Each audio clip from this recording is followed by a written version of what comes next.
Well, good morning, my Patreon family. Gotta get my drink. Holy smokes. It's Monday morning.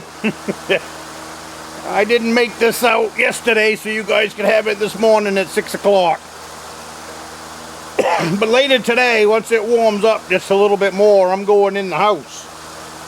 And then I'll work up your video then. We are in the dog days of summer, let me tell you. Oh my goodness, it's only, what, 10 o'clock? 10 o'clock right now, and it's warmer than I like. I only put this shirt on when I come down here and do a video for you guys, so I leave it hanging up in the shop. I put my hat on, otherwise not too hot for my hat, and too hot for this shirt.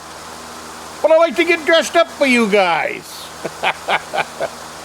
I had this bottle given to me by Scott. Hello, Scott. I know you're watching when you have time. It's become my lemonade water bottle for down in the shop. I fill it up, I bring it down, and with these hot days, I have a sip of lemonade water. But anyways, I guess the last video I did, I had a question from 45. So I'm going to tie this in right now so I can answer the question for 45. He asked about an old tractor that pops up in my videos every now and then. But I got quite a few old tractors, Scott. So I won't say quite a few, but you watched me work on the one last summer that I picked up for, what, $800. Not running, and now that's running. That's the Case 245. I don't think that's the tractor you're talking about. I think what you're talking about, behind that one, I got a little red 1946 Cub something. You know, real old tractor that I worked on for quite a while to get the motor freed up. Well, I had it freed up, I had it firing, so the next thing to do was to pull the carburetor off it and clean it up. What I did was I put the exhaust pipe back on. You know, it comes up through the top of the cowling there on top of the motor. So after I got it freed up, had it all oiled up, all that, I put the exhaust pipe back on it with the little flipper that's on the top. And later on that fall, I was going to pull the tractor back over to where I work on them here, and the motor was full of water. It was a real bummer. I mean, it was seized up hard. I could not get that thing to turn over.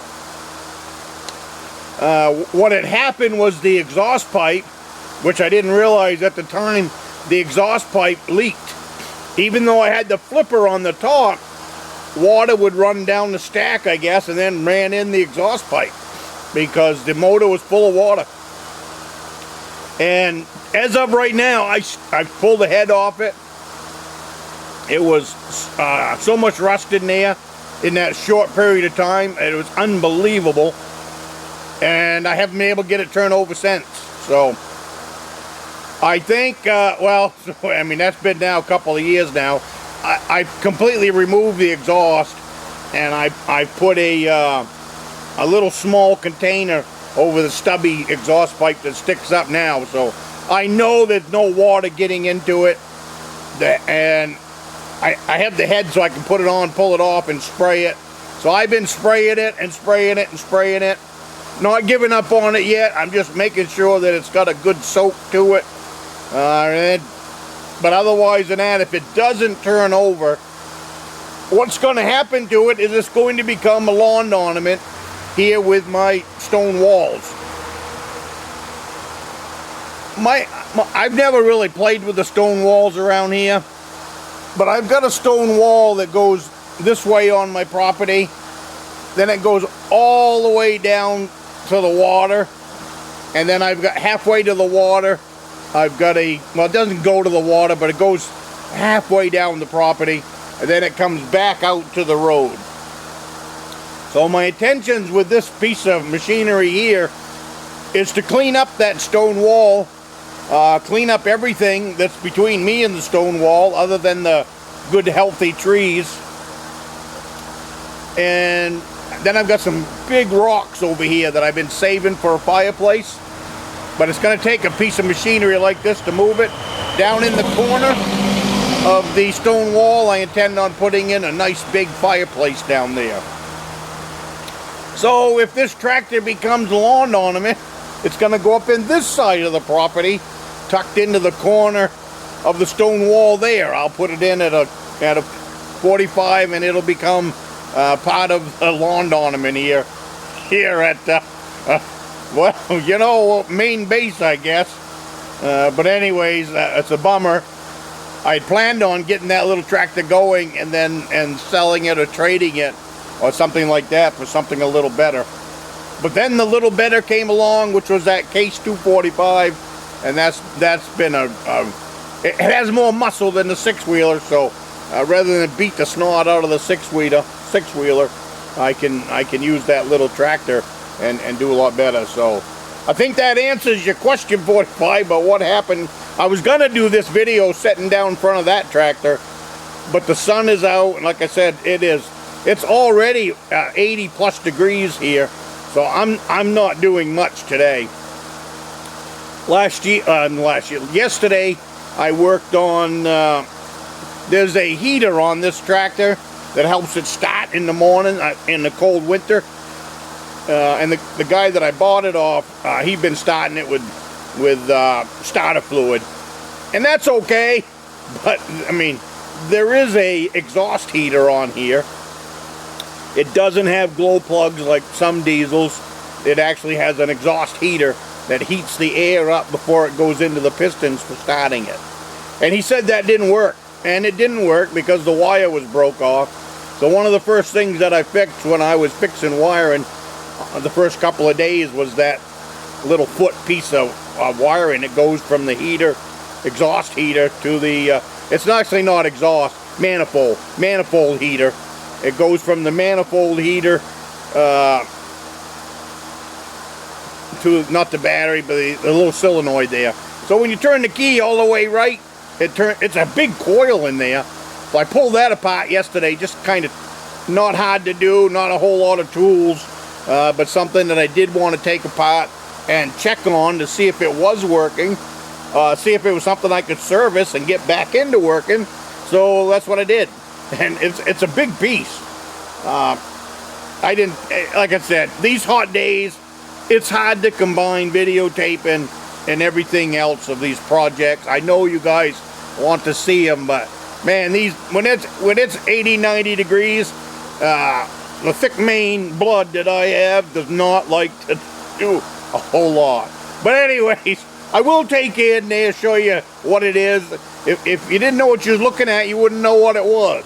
It's only, what was that? It was an inch and a half big. So that's a pretty big wrench to get in there.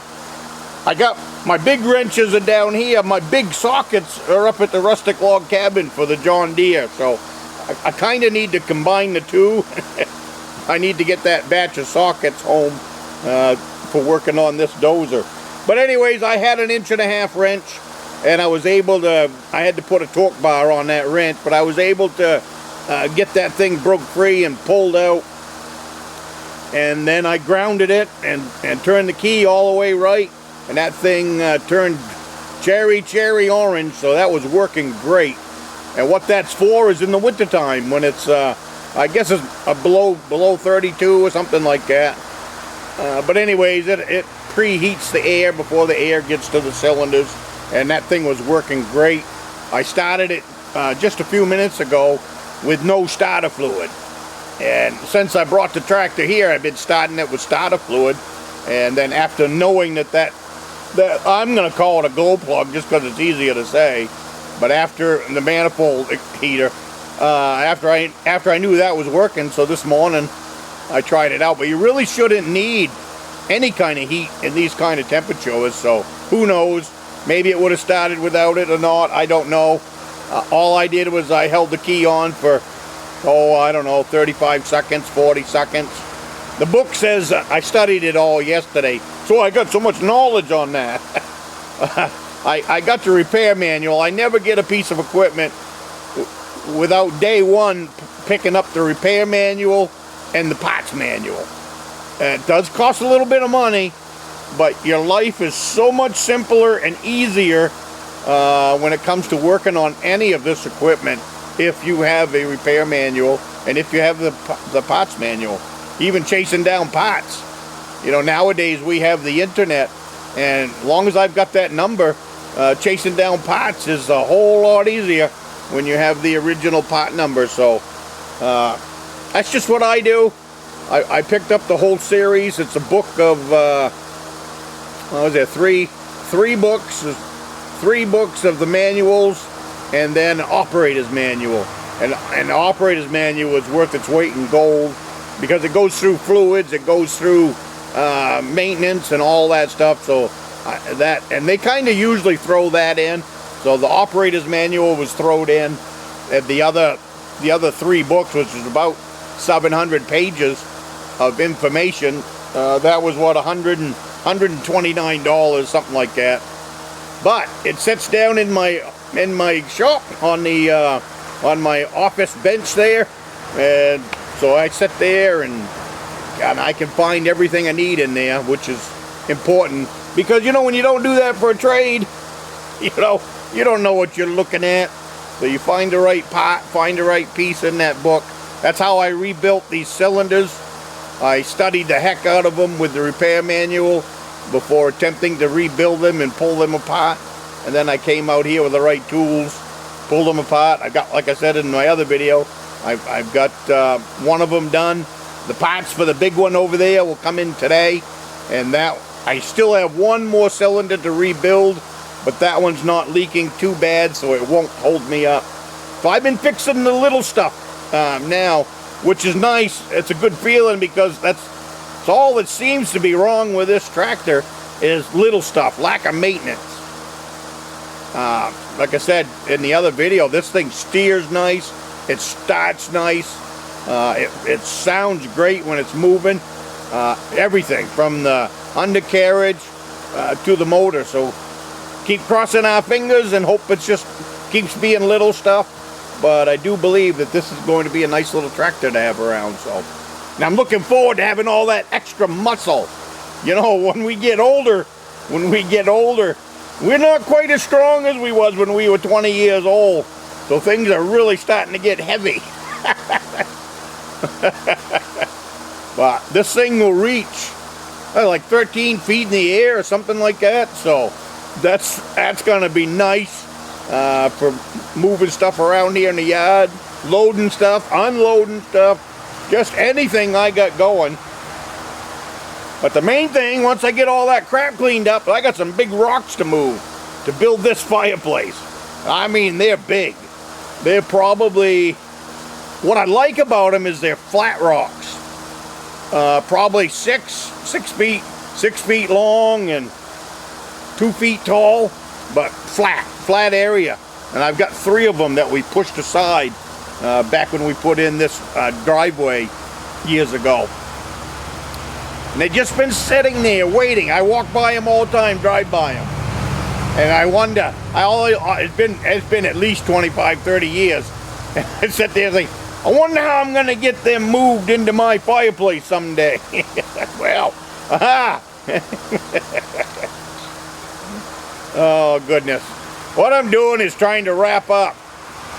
You know, we can talk personal here on the, Patreon channel. I'm just trying to wrap up some end-of-life things. Not that I'm going anywhere, but you know, you're next on the ladder.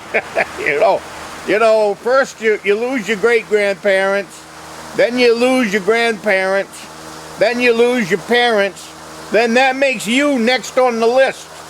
So I don't plan on going anywhere, but I am trying to wrap up some end-of-life things that have gone on in my life for the last 40 years.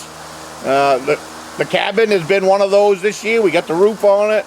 We got things jacked up. We got the place stained up. Looks great.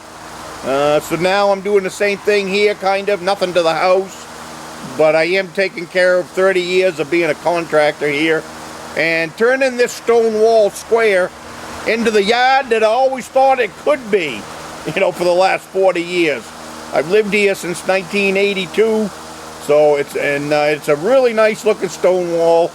I've just got to get some crap cleaned up, pushed out of the way, and I'm going to have some fun doing it.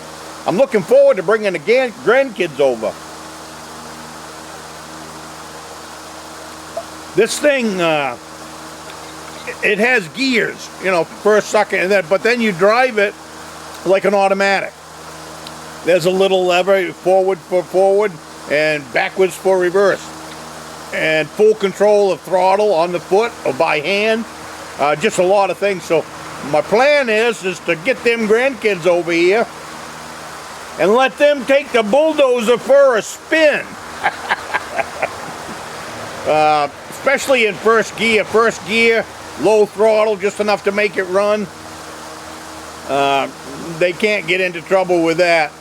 And I can reach up and put it into neutral off the tractor without getting run over. So, but I think that them boys, and well, 3 of them at least can do it.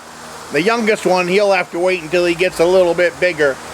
But 3 of them are plenty big enough to take this bulldozer for a spin. Tell me that won't be fun to do.